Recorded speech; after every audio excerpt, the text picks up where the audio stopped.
Good morning, ladies and gentlemen, and welcome to the Hardwood Nation podcast with your boy CL Anthony and my main man Bryce Ward. Bryce, what is up today? Not much. Same as usual. Work, family, and watching some basketball. Absolutely. As always, we got some shit to get into. So I want our fans to know, and thank you for our new subscribers. We appreciate you. We see you and we hear you. Um, Me and Bryce have not had this conversation prior. We wanted to save it for the podcast, so now we're gonna have it. So your boy, Draymond Green, decided to drop Yusuf Nurkic the other night with a suspending blow, which he said he was just flailing his arms to try to draw contact and get a foul. Of course, that's what he said, right? Initial thoughts on the blow. We're gonna break it down piece by piece. So he did. What are your initial thoughts when you saw the spinning kind of backhand happen? How did you feel about that? Well, I didn't think he actually hit him as hard as Nurkic acted like he hit him. It did look like there wasn't a lot of strength behind the flailing arms that Draymond was spinning around with. But it was very. I just thought, oh, we've seen this from Draymond. I don't know how many times now. A few years ago, it was the famous like his leg just all of a sudden shot up and hit a guy in the nuts. Remember?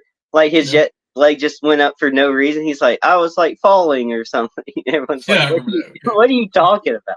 Yeah, he kicked his leg up. It reminded me of that. It's just more of the same from Draymond. It's just like you would think maybe as he got older, more mature, we'd see less of it. But then he came back and said, Draymond is going to be Draymond kind of thing. And I mean, none of it surprises me, if I'm being honest. I thought we had kind of put this behind us, but apparently we haven't. So if that's the only surprise, it's like the lack of maturity over his career. But the actions are very part of the course for Draymond Green. I'm gonna say this is gonna be so bad. I don't care. I've never heard Nurkic talk before. No, never heard him talk. Okay. So you should know where I'm going with this. Okay. So when I heard Nurkic talk about the incident, the post game, I guess I wasn't paying attention to the television, and I kind of did a double take because he sounded so black. I'm like, well, damn, he's been around niggas for a long time, which he has. But that was the first thought that came to mind. Dude, he sounded so black. I was like, what? Yeah, I think he referred to Draymond as a brother, right? Oh, yeah. Well, I get that part. I get that part. No, I know, but it goes in with what you're saying, like that. It's just funny to hear him for the first time. Yeah. Bro, he sounded so black. I wasn't expecting a voice to match Nurkic. I just wasn't expecting that. Okay. So that was just you were thinking more. He was like Jokic than Birdman or something. Yes. Huh? Yes. It completely caught me up. I mean, even with his little buzz cut, he kind of has a white boy fade. It just completely caught me off guard. I was like, what's going on here? But the Draymond's going to be Draymond comment was bad, considering the multitude of incidents that we've had. The 3 suspensions now this season, the Sabonis chest stump last year during the playoffs. Of course, the Jordan Poole, him hitting my boy. Now we have an indefinite suspension, which leads you to my next question. Because, of course, Joe Dumars did the media rounds and was like, hey, we're saying it's indefinite because he has things that he has to do before he gets back on the court. We don't know how long that's going to take. Do you think that's a cop-out? Or do you think the NBA should have put a number on it, let's say between 25 to 30 games? I'm not going to say it's a cop-out. I just think they're trying to deal with these things in specific ways now. And they might see it as this is the process for Draymond. I'm not gonna sit here and speculate like why they came to this decision over that, because we can't figure that out. We're not in these meetings. I'm just saying it seems like different issues are definitely calling for, different ways of going about fixing these, like the situation, and I guess the attitude of the player, more or less, because it's not like it's a one-time thing. This is a reoccurring instance, so that seems to be the issue. So I don't know. I don't know if it's a cop out. It's just they're handling it slightly different. Putting a timeline on it almost seems like you're gonna be. I think putting a timeline on it means we're gonna have you fixed by this point, and that's unrealistic. So I think it's actually just them being fair about the situation, so that way they're not setting up unrealistic expectations to a timeline. So no, I don't think it's a cop out. I just think they're kind of at their wits' end with Draymond. I wonder if he wasn't on Golden State, if he would already be out of the league, with like the way a DeMarcus Cousins was kind of let go. Where his talent and his skill for so long, and his play for so long, kept him in the league, but his attitude and his emotional outburst, as people called them, eventually led to him being out of the league. And I just wonder how long Draymond can sustain his actions without just being out of the league completely. And if he wasn't on Golden State and didn't have the clout with Steph and them, if he would even be in the league now. So I don't know. It's an interesting situation. And definitely was surprising to me, but it makes sense considering the verbiage that the leagues used after to say how they want to help Draymond. So we'll see. It's definitely different. What do you think of the indefinitely? I think it's bullshit. So let's use Ja Morant as an example, right? That situation and how that was handled. So Ja didn't have like an indefinite suspension, but they did sit him down initially last season, and he went and got help from the NBA, some doctor in Florida, and he was only here for like a week. No, that's the truth. That's exactly what happened. Florida did Florida need? Yeah, Florida, because I don't believe he was here. That's what I'm saying. Like, what the fuck? Okay. I was like, all right, because look, my memory's good on this. Sorry. So after like a week or a week and a half, his treatment was over. So who's to say that Draymond Green won't go through the same shit after a week and a half? They're gonna say his fucking treatment is over. He's probably gonna miss about 3 games and then he'll be back. That's why I think it's a fucking cop out. You know what I'm saying? But the indefinitely covers that. Don't you see that? So that way they don't set up expectations. No, and then they change it. It's a cop out, and it could be because I'm older and I grew up under David Stern, but it's a fucking cop out. If you're got for an incident like this, where it's a multitude of things that rolled into this, and let's be perfectly clear, after the punch of Jordan Poole, he's lucky he's still in the league after that. And now we've had 3 more incidents after that. So it's just like, okay, put a number on it. I don't give a fuck what he does within that number. If he doesn't do what he needs to do within that number, then extend the shit, because they have every right to do that. So I don't buy the indefinite bullshit, and it comes off as soft, because during the media rounds, everyone said the same thing. If David Stern was still alive and running the NBA, Draymond Green would probably be out of the league right now. And that's perhaps what Draymond Green needs, because that shit. Now, in terms of that context, I agree with you. You could say it's soft, but okay. So then you need to ask me the question, though, in the context of compared to how the NBA used to handle this, because that's not what I was thinking about it as. We're talking about it in like an instance of this one situation. I didn't know we were trying to compare it to this and that. in terms of how the NBA handles things, yes, it's soft, but the indefinitely part gives them all the control. So it's still they could still make it as long as they want. But yeah, Or they can make it as short as they want. in That's terms what I'm of how saying. they used to do things, then yeah, it is different. Yeah, I could say it's not as heavy-handed, but I didn't Right, know and it needs to that's be the context heavy-handed. and what you meant, though. For a guy that's been in as much shit as he's been in, it needs to be heavy-handed. It doesn't need to be indefinite. Now, I'm not disputing that it could be as long as 25 games. But what I'm saying is the word indefinite means it could be as short as 3 games or it could be as long as 25 games. Pick a fucking number. Or I'm he not might a not come fucking. back. No, Or he he's might going to not come come back. back. He's going to come back only because he's still getting paid. This is the first year of his new deal. So he's going to come back. But my whole thing is that, and this is not, I'm not taking a shot, I'm not calling you out. I'm just saying I'm not a fence rider. Either it's one thing or it's another. And indefinite is a huge question mark on that. And it's just like if this was his first time doing that, yeah, I can understand the indefinite shit.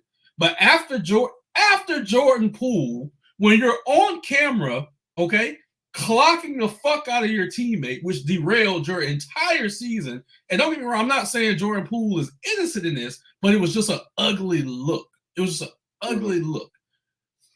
You need to be tiptoeing through every situation you can tiptoe through, because Draymond being Draymond, that was dead last year.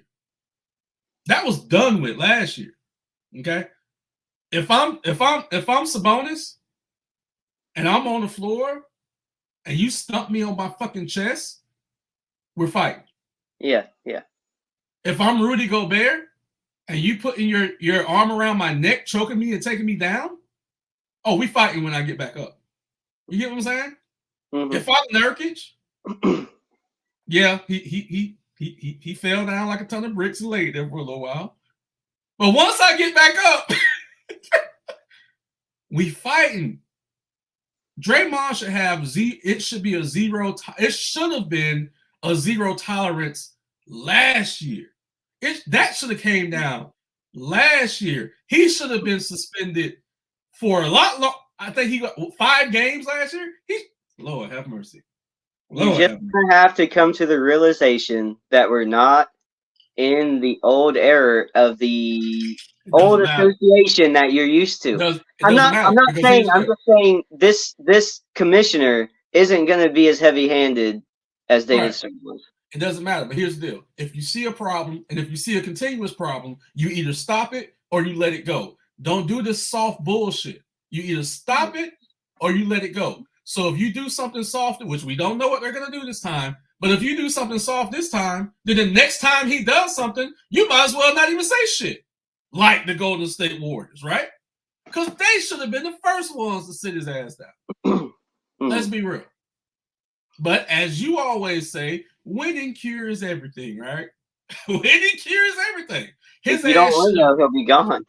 Huh? If they don't keep winning, it will change things too, though. Like that, their window is closing. Their window is closing for all that grace they've been getting. No, it's closed. Yeah, it's closed. And this isn't a personal shot at Draymond Green, but here's the deal. When Nurkic said the brother needs help, and then Kevin Durant of all people was like, the brother needs help. Now his brothers are starting to turn on him. Okay. His only saving grace right now is that Andre Iguodala is running the Players Association. That's his only saving grace right now, because I just don't think Andre is going to allow the league to come down hard on Draymond. I think that's going to be a big fight. So that's the only thing Draymond has going for him. But I'm going to tell you this. If Draymond does first, I'd be disappointed if he's back within 25 games. I'd be disappointed. I'm like, this is bullshit.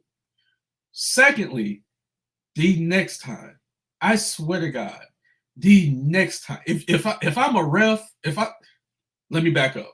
If I'm the NBA commissioner, I'm sitting down with Draymond, and I'm going to tell him, the next motherfucking technical you get, you're probably going to be out of the league. And that's the conversation that has to be had. It's just that simple. It is just that simple. You brought up DeMarcus Cousins, right? Yeah, he might have had some locker room issue shit. He might have got a lot of technicals. DeMarcus ain't do no shit like this. He never had anything this blatant. Yeah. Zebo. Okay, yeah, he jumped on Kendrick Perkins one time and beat shit out of him. Outside of that, Zebo, one of the toughest players in the NBA, ain't do no shit like this. Fucking Charles Barkley. Yeah, he got a lot of technicals and shit. Rasheed Wallace got a lot of technicals. I don't know when KG became a tough guy, but yeah, he got a lot of technicals, right? They ain't do no shit like this. Like, this is different. This is fucking different. And I'll tell you something. I can't remember the year. And you can Google this when we get done because you might not know this story. Kermit Washington ran up on Rudy Tomjanovich when both guys were playing. I think Rudy was playing for the Rockets. Kermit Washington was playing for the Lakers. Cold cocked him. Broke his orbital bone. Broke Tomjanovich's orbital bone. Kermit Washington was out of the league. That punch, and I'm gonna send you the footage when we get done, was similar to Draymond lunging into Jordan Poole. And that wasn't even Commissioner Stern that suspended Kermit Washington, because that was even before Stern. That dude lost his career off of one punch. And you mean to tell me Draymond Green is still in the league and has had 3 incidents after that one punch? Get the fuck out of here. And the league was tougher back then. And fighting was allowed back then. That dude lost his fucking career, rightfully so, but we still sitting here looking at Draymond Green acting like a fucking clown. The fuck out of here. All right. Moving right along. I'm gonna throw a curveball at you right now. 1 second. I saw you might have saw me like shake my head and do a double take because I saw this and I'm like, what the fuck is this? But give me 1 second. I want your opinion on this take here. All right. Can you read that, or do you need me to read it for you? I can make it out for the most part, yeah. Well, I'm going to read it for our viewers anyway. So this guy, don't know who he is, but he's going to get some rub today. Johnny Magic 23. So I'm assuming he's a Magic fan. Would Trae Young fit on this current iteration of the Orlando Magic? Let's assume Atlanta was retooling around DeJounte Murray, and we could acquire Young without touching our core 3. Let's not get too caught up with the trade details. Just really wondering everyone's thoughts on Trae and his fit with the Orlando Magic. If not, please share why. But Johnny, we're going to give you some love on this podcast. That's the most ridiculous thing I've ever seen in my life with this current Magic team, as you know, they're currently constructed. I actually tagged you and Cortez on the retweet that I just did. Okay. The fuck you think about this?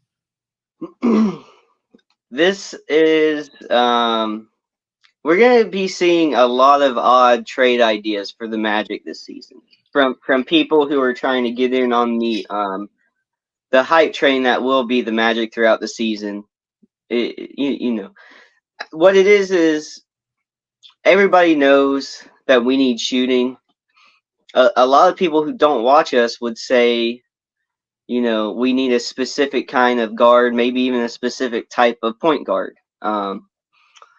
But we're going to be seeing a lot of trade suggestions and ideas from teams, or with players on teams that are middle of the pack, I guess you could say.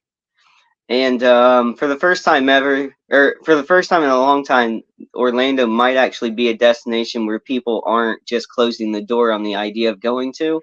So we're going to be seeing a lot of this, but no, Trae Young, he doesn't fit what kind of guard the Magic's looking for. I think it's pretty clear what the Magic want. They have it in Fultz. He's just not on the court enough. And they have the redundancy, the backup in Anthony Black. They want a big guard who can guard and play defense. And hopefully they can, this is the problem with Black and Fultz, knock down a shot. Hopefully they can knock down a 3-point shot. But in terms of what we've been seeing, with the Magic currently this season is that we're finding out more and more that the ball needs to be in Paolo and Franz's hands. And I don't know if bringing in a guy like Trae puts us over the top, because at this point, this is what we're talking about. The playoff experience in this team is good enough to be in the playoffs the next couple years anyways, if they're just healthy with this current roster. So whatever we do needs to be looked at in the light of what puts us over the top in terms of takes us from a regular playoff team to we're a conference final or even a title contender. And I'm not sure with the way this team is built around its defense, around Paolo and Franz, if Trae is the right kind of guard to bring in. He does get a lot of assists, and of course, everybody knows he puts up points. But he's lacking on the defensive end, of course. And I just don't think he fits the mindset of this team. And to be honest, even though he is a star, our stars are already here. Paolo's here. I don't want anybody taken away from Paolo and Franz, if I'm being honest. I know what Trae brings to the court, but I don't like him specifically for this Magic team. And I'm not knocking Trae. I think he's amazing. I'm just saying on this current Magic team, I don't think that's going to be what could put us over the hump. There's other guards I would take and have to give up less for than Trae. I'll be the dickhead because you're too nice. I wouldn't want Trae Young nowhere near my team if I'm the Orlando Magic, and this is why. One, he's a coach killer and he's a team killer, and he's only great in his own mind. Let me just be perfectly clear here. Duncan Robinson can hit threes. Like, that doesn't impress me. Yeah, he drops a lot of assists, but he also drops a lot of turnovers as well. You're correct. Mm-hmm. He can't spell defense. He's too small. He doesn't even try on the defensive end, which is not the identity that you guys have right now. The love for Markelle Fultz, I would never get it. He's trash. But Anthony Black is going to be I'm not going to sugarcoat it. He's fucking trash. I don't get why y'all suck his dick all the time. Anthony Black is going to be special. Jalen Suggs now is starting to hit that corner three, okay? Mm-hmm. Which takes some of the pressure off of Anthony Black or Markelle Fultz having to shoot three, because Suggs is doing it right now, and we know Cole can come off the bench and hit threes. This shit, Trae Young is one. Okay, let's back up.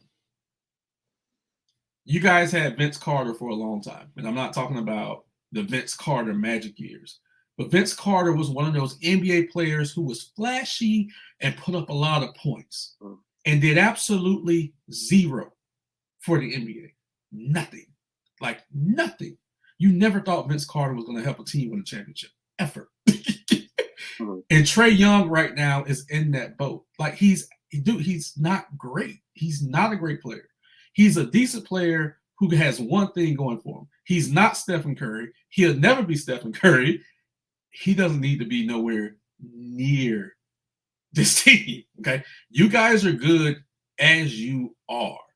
The type of veteran that you need to bring in, even though you did bring in Ingles in all season, is not this type of veteran, okay? Not an immature piece of shit who thinks it's all about him. And that's exactly what he fucking is. And no one else will say it, but I'll say it. So this take right here is absolutely horrible. There's no, like, I really don't think an Orlando Magic fan or someone who's been watching the team is going to agree with this at all. Right. And I would feel a little upset if I didn't. Look, you cannot like Fultz, and you can say he hasn't done anything because of injury. All right, I get it. Trash is a different level. Okay, so I'm not gonna sit here. Fultz isn't trash. He's been hurt.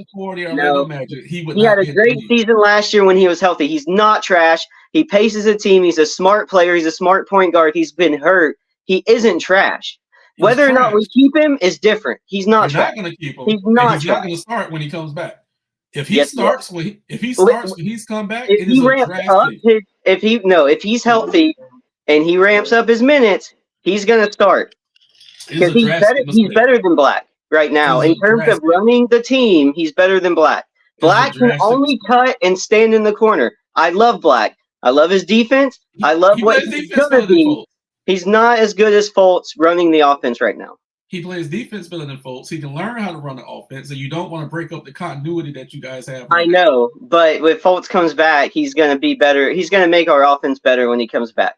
Okay, so for the next 3 months until he's traded. All right, got you. Yeah, Moving right along. maybe. I'm just not gonna listen to. I'm Boy. just not gonna call him trash. He's just not trash. No, you don't have to call him trash. You're the nice guy. I'm the dickhead. I'm gonna defend him. I'm gonna You defend don't him have to because he's my defend him. point guard. He's I've watched him. He's good. He's good. He's not trash. I'll go on Twitter and say he's trash. He's trash. I'll go I to the game and say he's trash. He's fucking trash. I'm not. Kyle Lowry is trash. How about that? Fine. That's fine. One thing about this is I'm consistent. I've always said Markelle Fultz was trash. Always. Yeah, you've always been wrong. So let's move on. Let's move on. What has he done? That doesn't mean he's trash. It means he's been hurt. It's okay. He's been hurt a lot. Ben Simmons is trash. Ben Simmons is trash. He is, but we're not. But you've defended Ben Simmons before. I did, and I was wrong. See, I can say when I'm wrong. You get what I'm saying? Hey, everybody. I know when I'm wrong too. I like Delfrid Payton, but Fultz is not. Hey, everybody. I thought Ben Simmons was going to have a great year last year. Guess what? And this year, I was wrong. He's still trash. They're both trash. But for real, just to put a cap on it, though, feelings aside, fuck feelings at this point. You don't want to mess up the continuity that team has built right now. You don't want to do it. You do not want to bring that kid back and put him in the starting lineup. You need to roll with what you have right now. Here's the deal. If the Magic hit a rough patch, which they haven't hit this year, sometimes they'll lose 2 or 3 games and then they'll bounce back, right? But they haven't hit a rough patch where they've lost 5, 7, 10 games. If they do that, then you make the change. But you just don't insert Markelle Fultz back in the starting lineup. No, you don't do that because that's going to damage. I think the reason they are open to it more is because the style of the role that they need Fultz to play is identical or the same thing as what Black is doing, and Fultz can do that. And he's a better playmaker. I don't think they want to take the ball back out of Paolo and Franz's hands, but in terms of just at least taking mid-range shots and moving in different ways than just a baseline cut, Fultz adds things that Anthony Black just doesn't do yet. But he does all the things that Anthony Black does. Anthony Black just might be an elite defender, whereas Fultz is a good defender. That's the only thing Black has on him right now in size. There's something else Black has on him too. He's on a rookie contract. Well, yeah, and that's why they haven't re-signed Fultz yet. They're waiting. Oh no, they're going to move off of him. They're going to move off of him. That's what I'm saying. They're going to move off of him. But very well, yeah, they might. Again, if I'm the Magic, I don't put him in when he's ready. I don't. He can come off the bench. I don't put him in right away. I want to ride with the momentum that they have right now for as long as I can. And if something drastic happens, like I said, they lose 5, 7, 10 games in a row, then you shake it up and insult Fultz in and see what he can do for the rest of the season. But no matter what they do, Markelle Fultz won't be on the team next year. All right. So we'll see. Couple of things about the Milwaukee Bucks. A week ago, Bobby Portis essentially called the team soft, went at some players on the team, and also went at new head coach Adrian Griffin. All the while they're losing to the Pacers in the in-season tournament. I think the Lakers are going to get a banner for this bullshit. They played the Pacers again the other night. And Giannis went Quasar and dropped 64 points. The Bucks needed to win that game. They did because the Pacers had punked them in 2 games prior. And then Giannis wanted the game ball, of course. The Pacers wouldn't give him the game ball, which is so petty. I think this is a 2-part question. I think we have a rivalry growing here between the Pacers and the Bucks. So, question number 1. How good do you think this rivalry could be for the NBA? Because it started in this in-season tournament, which apparently got great ratings. So, Did you see this coming? A rivalry between the Pacers and the Bucks? No, but I like it because I like we need more rivalries, especially conference rivals. I like Right. that. Also, they're up there in that area where they're not that far from each other. I mean, it's not like Right. they're. I get it, but they're close enough to where it's Yeah. interesting. It's that as a Magic fan, I like those games. I mean, these other teams might not consider them rivalries, but when the Magic play the Heat, or now with the Magic playing Boston, Yeah. there's been that intensity between the teams and the commentators and stuff, and so it just adds to the experience. With Indiana becoming um, a better team this season, and it seems like their growth is projected to keep getting better, and the team's going to keep getting better. I think it's good for the NBA. There needs to be more of this. The top teams always go at each other, but in terms of like a new team coming up, it's exciting. It adds to everything. It adds to the excitement for the younger team too, because like they may not get a lot of nationally televised games. Mm-hmm. So that when they do get a chance to play in Milwaukee or something, they're gonna really bring it. And so it's always a good thing because it gets the players up for the games too. I don't think I specifically saw this coming, like between these two teams, but the idea that Indiana is ruffling some feathers, that's not surprising with how they've been playing this season. Yeah. And another side note, even though I know it won't happen, that's the point guard y'all need to go after. But outside of this Oh aspect, well, I mean, look, there's a list. There's a list for me of like elite guards, and on yeah, top of the list, you got Halliburton, yeah, you got SGA, and then Anthony Edwards for me. Those are the right. three guys that were like, if I could go pick any other young stars in the league, that's like where I would go. Yeah. Those three guys. Yeah, you can't go wrong with those three guys. And I promise our two fans in Minnesota, I promise we're gonna cover the Wolves because this is still mind blowing to me. I Yeah, promise I'm gonna I start cannot watching. wait for that game either. When they come to town or when they come and do their East Coast road trip. Isn't it soon? I don't know, to be honest. I've just been waiting because that's one of the teams I've been waiting to see us go up against. Let's see, OKC, Minnesota. Yeah, those are two of the most hyped I am to see come to town. I mean, Minnesota's playing OKC, out of their mind. OKC did. They're doing good. The second part of this is I think Milwaukee was responding to Bobby Portis being that locker room leader and challenging people and trying not to have this aura of being soft, where people who know Milwaukee is soft as charming toilet tissue. Okay, let's just be real with it.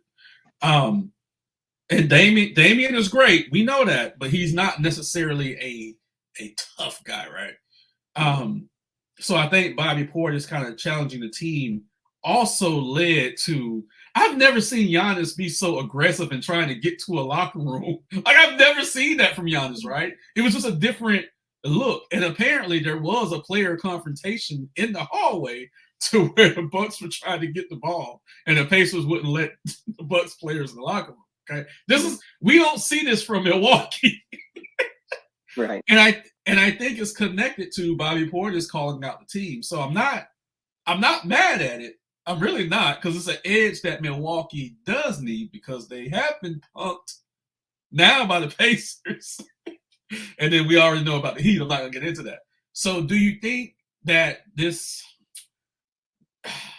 I'm not going to call it a change in culture, but do you think it's good that Milwaukee looks like they're trying to develop an edge to say, hey, you guys aren't just going to punk us anymore?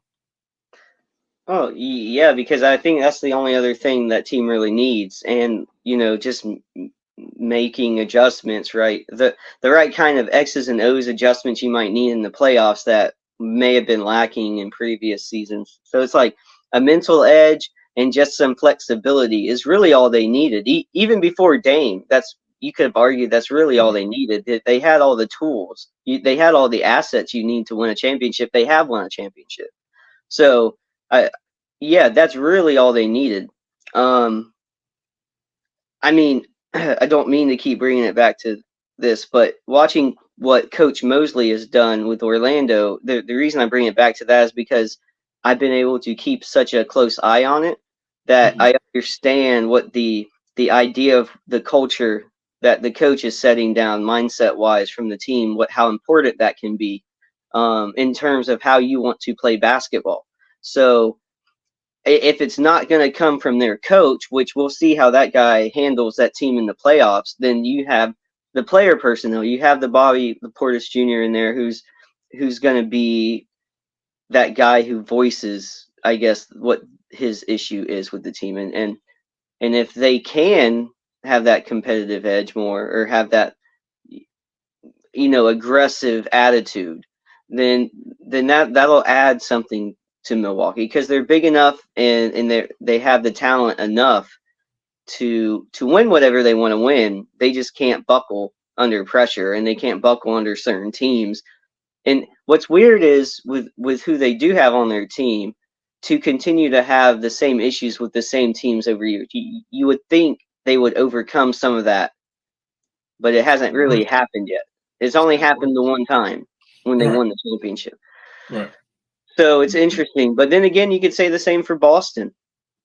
And so that's why Philly is a real wild card for me because down the stretch, are they going to be able to do that to one of those teams in a late playoff run or something?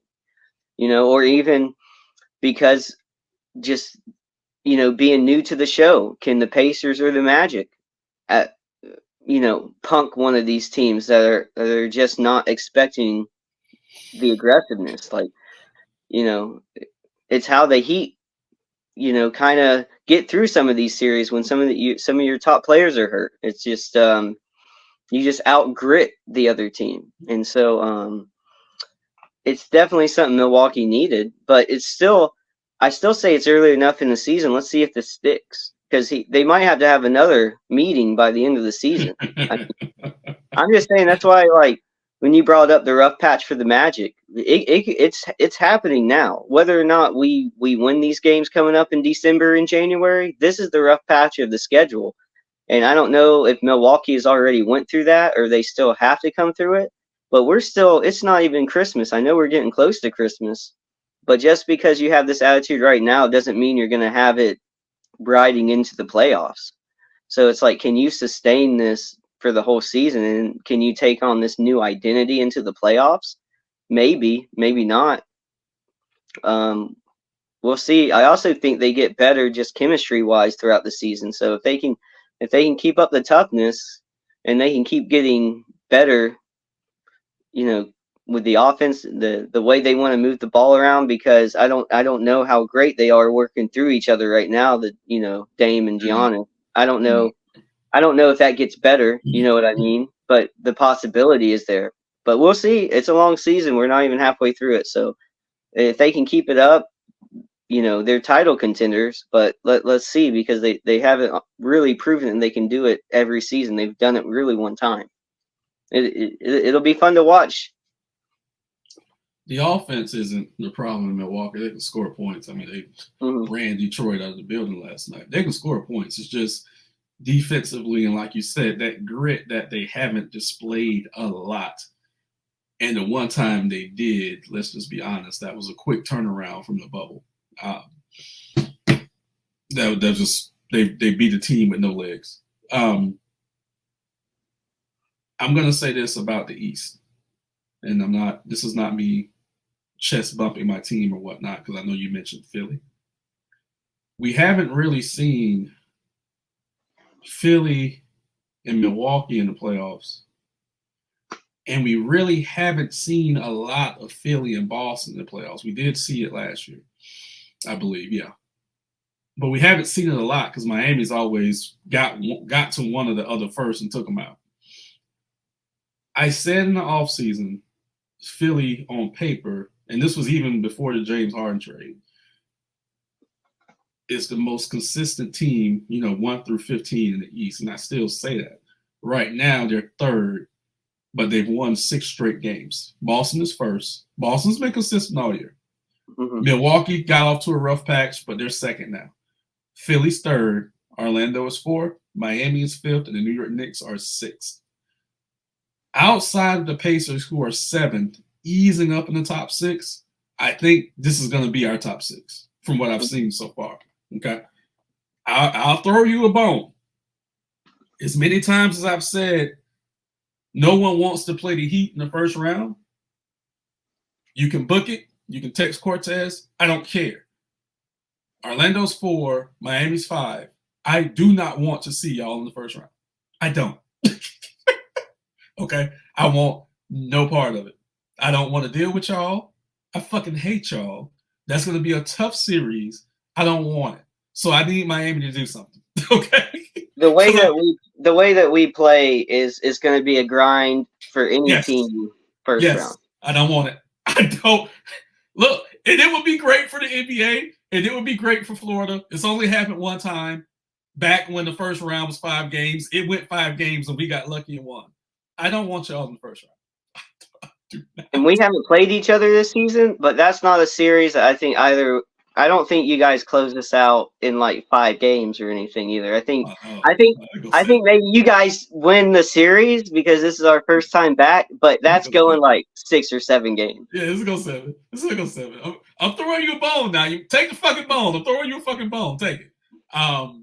And I know we play each other for the first time, which is late for us, but we play each other for the first time, I believe, Wednesday. This week. God, I wish I could go. But anywho, we're going to end it on that note. I wish you well on Wednesday. Yeah, same. Tyler Hero's coming back soon. Your boy Tyler's coming back soon, so he may be back for that game. I don't know. I got him in fantasy. I'm waiting. I don't know when the hell Bam's coming back. I don't know. But we're doing okay. But anyways, to all our fans, we love you. As always, please like, subscribe, and share our content. Drop comments below. Hey, do you think the Bucks are soft? Do you think Markelle Fultz is trash?